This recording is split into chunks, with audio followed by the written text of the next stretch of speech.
समाजातील पुरुषांच्या बद्दल असलेली गृहीतके म्हणजे स्टिरियोटाइप्स, साचेबंद कल्पना यांचा पुरुषांना त्रास होत आहे। त्यामुळे पुरुषांची घुसमट वाढत आहे। मर्द को दर्द नहीं होता, बाईल वेडा, जोरू का गुलाम वगैरे संकल्पना जनमानसात आहेत आणि म्हणूनच स्त्री पुरुष समानतेच्या लढ्यामध्ये पुरुषांनी पुढे येऊन समानतेची चळवळ चालवली पाहिजे। पुरुषांनी या पुरुषसत्ताक व्यवस्थेचे जे फायदे आहेत ते हळूहळू सोडायला हवे, म्हणजे पुरुषसत्ताक पद्धतीचे तोटेही कमी होतील आणि महिलांना सामाजिक कौटुंबिक जीवनामध्ये समानतेच्या पातळीवर आणण्यासाठी पुढाकार घेतला पाहिजे। स्त्रियांचे शत्रू पुरुष नाहीत, तर स्त्री पुरुष विषमता मांडणारी मानसिकता ही शत्रू आहे आणि त्यामुळे ही मानसिकता स्त्री पुरुष दोघांनीही बदलली पाहिजे। काही विकृत पुरुषांमुळे समस्त पुरुष जातीला लागलेला धब्बा कलंक पुसण्यासाठी आता समाजातील वैचारिक व जबाबदार पुरुषांनीच अशा विकृत पुरुषांचे प्रबोधन करण्यासाठी लढा दिला पाहिजे, पुढे आले पाहिजे। तेव्हाच स्त्री पुरुष समानता येईल आणि हे करत असताना प्रसंगी त्रास होईल, परंतु सध्या आपण बदलाच्या संक्रमण काळात असल्यामुळे संयम राखल्यास नक्कीच यश येईल असा विश्वास व्यक्त केला। सत्ताक पद्धती अजून सोडलेली नाही आणि मातृसत्ताक किंवा मातृसमानता, मॅडमनी मगाशी सांगितलं तो शब्द मी नक्की बदलेन। It should not be Sattar, he मातृसमानतेची he movement आहे आणि ती पुरुष समानता आणि मातृसमानता जी आहे, सेन्सिटायझेशन आपण म्हणू ज्या चळवळीला, त्या चळवळीमध्ये आपण अजून आलेलो नाही आहात आणि त्या ट्रान्झिट फेज मध्ये आहे, म्हणून आपली ही घुसमट आहे आणि ती ट्रान्झिट फेज जर पार करायची असेल तर आपल्याला पुढे यावं लागेल। निसर्ग जेव्हा बघता तेव्हा निसर्गामध्ये पक्ष्यांमध्ये प्राण्यांमध्ये नर मादी पण आहे, माणसामध्ये पण नर मादी आहे, ज्याला आपण स्त्री आणि पुरुष असं नाव देतो कारण ऐकायला ते बरं वाटतं। ओके, पण जेव्हा निसर्गाकडे आपण बघतो आणि नर मादी या विषयाला जेव्हा हात घालतो तेव्हा हजारो वर्षापूर्वीचे इव्हॉल्युशन जेव्हा आपण बघतो तेव्हा त्यांना जे घालून दिलेले नियम आहेत निसर्गाने, ते नियम ते तंतोतंत पाळतात। त्यातलंच एक खूप सुंदर मला उदाहरण या ठिकाणी द्यावंसं वाटते की समुद्रामध्ये सी हॉर्स नावाचा एक प्राणी आहे, बऱ्याच जणांना तो माहित असेल।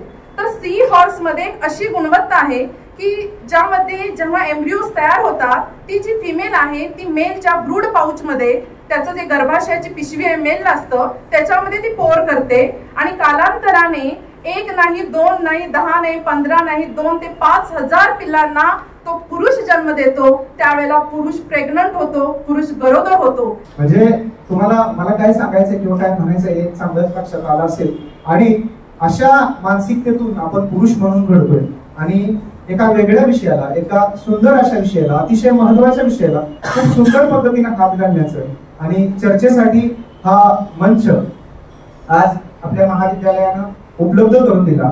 मी आदरणीय डॉक्टर संतोष कोटी सरांचे आभार मानेन आणि या ठिकाणी आम्हाला बोलण्याची संधी दिली याबद्दल सर्वांचे आभार मानेन। आपण अशा समाजात राहतो आणि तिथे जर आपण असं म्हणत असतो की पुरुष हा उचंबित आहे किंवा त्याला बोललं दिलं जाईल पाहिजे, मान्य आहे, काही प्रमाणात आहे। कामाठीपुऱ्यामध्ये 13 लेन होत्या पूर्वी, आता तिथे 3च लेन आहे।